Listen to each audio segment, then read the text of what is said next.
कक्षा 7वीं गणित। मैं आर एस प्रसाद सर आज आप लोगों को अध्याय 17 अर्थात सांख्यिकी पढ़ाने जा रहा हूं, जिसकी प्रश्नावली 17.1 है। चलिए देखिए इस सांख्यिकी में क्या क्या दिया हुआ है। तो सबसे पहले ये कुछ नियम हैं, इनको जानना बहुत जरूरी है। जैसे चित्र है, चित्र संकेतों द्वारा सांख्यिकी आंकड़ों का ग्राफीय निरूपण आंकड़ों का चित्र आरेख कहलाता है। ध्यान रखना, ये जो कहलाता है चित्र आरेख कहलाता है। दंड आरेख बराबर दूरी पर लिए गए एक समान चौड़ाई वाले क्षैतिज या ऊर्ध्वाधर दंडों या आयतों द्वारा संख्यात्मक आंकड़ों का चित्रीय निरूपण होता है। इसके बाद नंबर 3, दंड आरेख को देखकर बहुत से निष्कर्ष आसानी से निकाले जा सकते हैं। नंबर 4, औसत माध्य वह एकमात्र अंक है जो आंकड़ों के समूहन को प्रदर्शित करता है।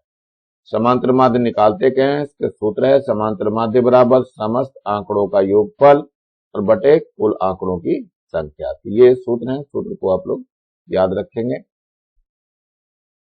इसके बाद नंबर 6 में माध्यिका आती है बात। माध्यिका ज्ञात करते समय क्या करते हैं, आंकड़ों को घटते या बढ़ते क्रम में रखा जाता है। मेनली जो है आपको बढ़ते क्रम में रखना है, घटते क्रम में नहीं रखना है, बढ़ते हुए क्रम में रखना है। नंबर 7 पे माध्यिका घटते या बढ़ते क्रम में व्यवस्थित आंकड़ों के समूहन का मध्य अंक होता है, उसके बीचों बीच वाला होता है। अब यदि संख्या विषम हो जाए, n का मान विषम हो गया, तो उसमें एक जोड़ करके बटे 2 कर देते हैं, तो ये मीडियन वाला पद आ जाता है, यानी माध्य पद आ जाता है। उसका माध्यिका ही होती है ये, तो n+1 बटे 2 हो जाएगा। और यदि सम होता है n जब, तो ये n बटे 2वां पद प्लस n बटे 2 प्लस 1वां पद लेते हैं और पूरे का बटे 2 कर देते हैं। नंबर 9 पे आंकड़ों में सर्वाधिक बारंबारता वाले आंकड़ा जो है वो बहुलक होता है। जिसकी सबसे अधिक बारंबारता होती है उसको बहुलक कहते हैं। नंबर 10, परिवर्तनशीलता प्रकृति का महत्वपूर्ण घटक है, अर्थात परिवर्तन ही प्रकृति का नियम है। हर वक्त जो है परिवर्तन प्रकृति चाहती है, यदि परिवर्तन ना हो तो कोई भी चीज संभव नहीं हो पाएगी। चलिए देखते हैं, ये एक उदाहरण दिया हुआ है। नंबर 1 है, एक गांव में 20 घरों में बच्चों की संख्या इस प्रकार है। मकान नंबर दे रखे हैं और बच्चों की संख्या दे रखी है। हमें क्या करना है, टैली चिन्ह और बारंबारता के बारे में बताना है। तो चलिए मैं एक एक करके बताना चालू कर दूंगा। बच्चों की संख्या है, जिस घर में 0 है, 1 है, 2 है, 3 है और 4 है। चलिए टैली चिन्ह को हम देखना चालू करते हैं। टैली चिन्ह के बारे में जान लीजिए। 1 को ऐसे लगाएंगे, 2 को ऐसे लगाएंगे, 3 को इस तरह से लगाते हैं, 4 को ऐसे लगाएंगे और 5 के लिए क्या करते हैं, ये 4 लगा करके 5 काट देते हैं, ऐसे लगाएंगे ये चिन्ह। चलो देखते हैं, फिर छठा अगले से शुरू हो जाता है। तो सबसे पहले हम लेते हैं मकान नंबर 1 में। पहले मकान नंबर 1 को चलते हैं। बच्चों की संख्या 2 है, तो 2 के सामने हम एक चिन्ह लगा देते हैं, ये लगा दिया। इसके बाद दूसरे घर में जो है 3 बच्चे हैं, तो 3 के आगे लगा दिया निशान। ऐसे ही तीसरे घर में 2 ही बच्चे हैं, तो 2 के सामने एक चिन्ह लग जाएगा ये। चौथे घर में एक ही बच्चा है, तो ये 1 के सामने एक निशान लगा देंगे। पांचवें घर में 3 बच्चे हैं, तो 3 के सामने आएगा निशान ये। इसके बाद छठे घर में 2 बच्चे हैं, तो 2 के सामने एक निशान आ जाएगा। सातवें घर में 0 बच्चे हैं, तो 0 के सामने निशान आएगा। ये निशान लेना है, टैली चिन्ह लेना है, ये एक चिन्ह आ जाएगा। इसके बाद 8वें के सामने एक है बच्चे, 8वें में एक बच्चा है, तो 1 के सामने ये निशान आ जाएगा। 9वें घर में जो है 3 बच्चे हैं, तो 3 के सामने एक निशान आएगा ऐसे। 10वें घर में 4 ही बच्चे हैं, तो 4 के सामने एक लाइन खींचेंगे। 11वें घर में 2 बच्चे हैं, तो दूसरे के सामने एक लाइन आएगी। 12वें घर में 2 बच्चे हैं, तो 2 में आएगी एक और लाइन, तो ये 4 हो चुका और ये 5 हो जाएगा। 13वें घर में एक बच्चा है, तो एक बच्चे के सामने एक निशान, एक लाइन खींचेंगे। 14वें घर में एक ही बच्चा है, तो 14वें घर में एक बच्चा है, तो ये एक बच्चा हो गया। 15वें घर में 2 बच्चे हैं, तो 2 के सामने आएगा, फिर ये यहाँ आ जाएगी लाइन। 16वें घर में 4 बच्चे हैं, तो 16वें घर में 4 के सामने एक लाइन लेंगे। 17वें घर में 3 बच्चे हैं, तो 17वें घर में 3 के सामने एक लाइन आएगी। 18वें घर में 2 बच्चे हैं, तो 2 के सामने एक लाइन और आ जाएगी। फिर 19वें घर में 0 बच्चे हैं, तो 0 के सामने एक लाइन। और 20वें घर में 3 बच्चे हैं, तो 3 के सामने लाइन, ये 3 5 हो गया। अब इन सब की बारंबारता यहाँ लिख देते हैं। इसमें देखो 2 आ गई तो यहाँ बारंबारता 2 लिखेंगे, यहाँ पे 4 आ गई है तो यहाँ 4 लिख देंगे, यहाँ पे 5 और 2 7 हो गया है, यहाँ 7 लिख देंगे, और यहाँ पे कितना है 5 है, और यहाँ पर कितना है ये 2 है। यही आपका सारणी बनती है, बारंबारता सारणी, टैली चिन्ह बोलते हैं। इस तरीके से आपको बनाना होता है। चलिए देखते हैं आगे जरा प्रश्नावली की तरफ। प्रश्नावली में क्या कुछ हो रहा है। प्रश्नावली 17.1 दी हुई है। इसमें पहला प्रश्न है, किसी कक्षा में 20 छात्रों ने गणित की जांच परीक्षा में 5 में से निम्न अंक प्राप्त किए, यानी 5 में से सारे अंक मिले हैं। इन प्राप्तांकों को टैली विधि से सारणीबद्ध कीजिए। तो हमने क्या करा, प्राप्तांक पहले यहाँ लिख लिए, 0 1 2 3 4 5 तक पूरा लिख लिया। अब टैली चिन्ह और बारंबारता लेंगे, इसके बाद कुछ पता चलेगा क्या होगा। चलिए देखते हैं। तो पहले बच्चे के 3 नंबर आए तो 3 के सामने एक लाइन खींचेंगे, ये लाइन हो गई है। फिर 2 नंबर आया है तो 2 के सामने एक लाइन खींचेंगे। फिर 5 नंबर है तो 5 के सामने एक लाइन आ जाएगी। फिर 4 नंबर है तो 4 के सामने एक लाइन आ जाएगी। फिर 0 नंबर है, बहुत सारे नंबर आ सकते हैं जो 0 आते हैं, कुछ भी नंबर नहीं पाते हैं, गधे होते हैं बिल्कुल। फिर इसके बाद 1 नंबर आया है तो ये 1 नंबर आ गया। इसके बाद 2 नंबर आया है तो 2 के सामने एक और लाइन खींच लो। फिर 3 नंबर आया है तो 3 नंबर के सामने एक लाइन खींचो। इसके बाद 5 नंबर है, पूरे नंबर भी आते हैं किसी बच्चे के, तो ये 5 के सामने एक लाइन हो गई। फिर 2 है तो 2 के सामने एक लाइन खींचिए ये।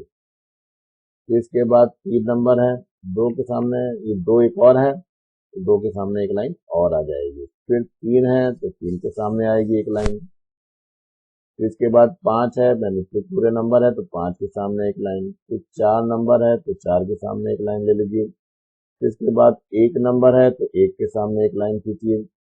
फिर 0 नंबर है तो 0 के सामने भी एक लाइन। 3 नंबर है तो 3 के सामने एक लाइन लीजिए। फिर 2 नंबर है तो 2 के सामने देखिए ये 4 हो चुके हैं तो ये 5 हो जाएगा। फिर 3 के सामने देखिए तो 3 के सामने भी 4 है तो एक 5 हो गया हम। फिर ये 4 हो गया तो 4 के सामने एक लाइन और खींचिए।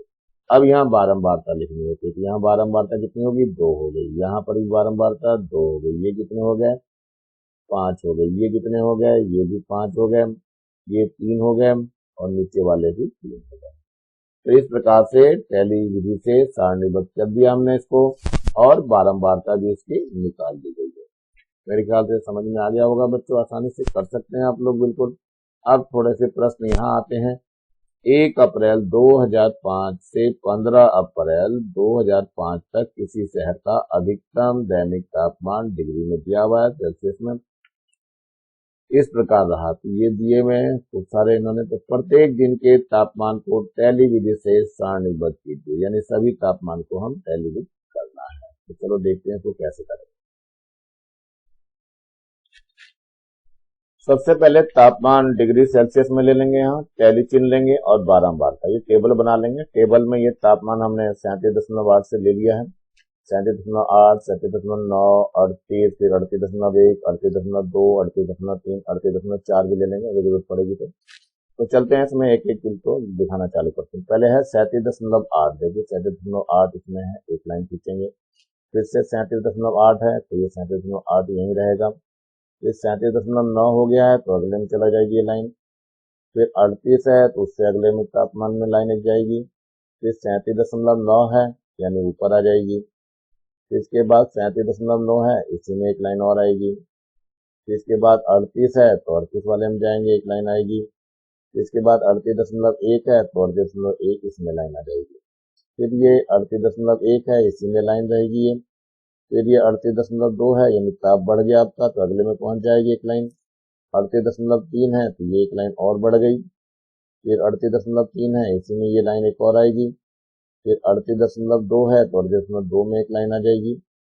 फिर 38.1 है तो 38.1 एक लाइन यहाँ आ जाएगी। फिर 38.2 है तो 38.2 के सामने ये लाइन आ जाएगी। अब इसको खींच लेते हैं, यहाँ लिख लेते हैं। इसकी बारंबारता 2 है, इसकी 3 है, इसकी 2 है, इसकी 3 है, इसकी भी 3 है और इसकी 2 है। तो यही है हमारे पास तापमान को टैली विधि से बनाना है, यही आपका आंसर हो जाएगा। चलिए थोड़ा सा आगे बढ़ते हैं प्रश्न नंबर 3 की तरफ। ये तीसरा प्रश्न दिया है, नीचे दिए गए सारणी में कक्षा छठी के छात्रों के परीक्षा फल श्रेणीवार दिए गए हैं, इनका अवलोकन कर दिए गए प्रश्नों के उत्तर दीजिए। तो देखिए इसमें श्रेणी दे रखी है और छात्रों की संख्या दे रखी है। प्रथम श्रेणी में 12 छात्र हैं, द्वितीय श्रेणी में 14 छात्र हैं, तृतीय श्रेणी में 10 छात्र हैं और जो अनुत्तीर्ण हुए वो 4 हैं। तो कुल मिलाकर के ये जरा देख लीजिए कितने हैं, ये कितने छात्र हैं, 40 छात्र हैं। देख लीजिए इसमें 4 और 2 6, 6 और 4 10, तो यहाँ 10 का 0, हासिल 1, एक और एक 2 और एक 3 और एक 4, तो कुल छात्र जो है 40 है। तो इसमें बताना है आपको, उत्तर देना है किस श्रेणी के छात्रों की संख्या सबसे अधिक है। तो देखो ये 12 सबसे अधिक है, ये वाला जो है सबसे अधिक है। तो प्रथम श्रेणी में छात्रों की संख्या सबसे अधिक है। तो यहाँ लिखना है उत्तर में आपको प्रथम श्रेणी में छात्रों की संख्या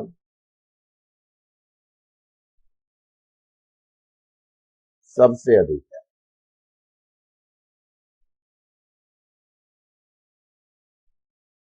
कितनी है, 12 है।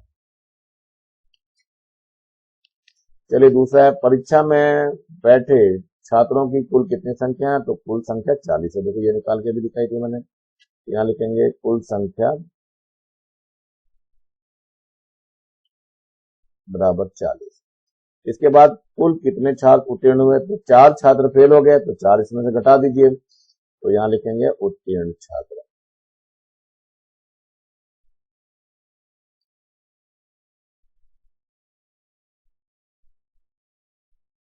कितनी हो जाएगी, 40 में से 4 छात्र फेल हो गए तो 36 हो गए। यही आपके उत्तर है।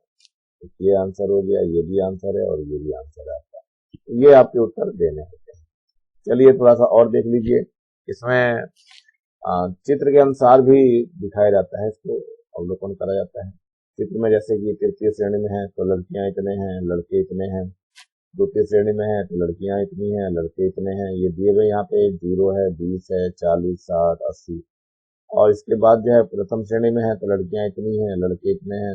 उत्तीर्ण जो हो गए वो लड़कियां इतनी होगी और लड़के इतने हो गए। ये पिछले वाले टेबल को और स्पष्ट करके दिखाया। तो इस आयतखंड चित्र से जो है हम आसानी से लड़के और लड़कियों में तुलना कर सकते हैं कि कौन सबसे ज्यादा तेज होता है। तो ये इसमें इतने ही प्रश्न थे आज। नीचे की ये लाल रंग का बटन दिखाई दे रहा है, इसको दबा कर सब्सक्राइब करेंगे और लाइक करेंगे, ज्यादा से ज्यादा बच्चों को शेयर करेंगे जिससे ज्यादा बच्चों को फायदा हो सके। Thank you, have a nice day. इसी के साथ मैं RS प्रसाद से आज का वीडियो यहीं समाप्त करता हूँ।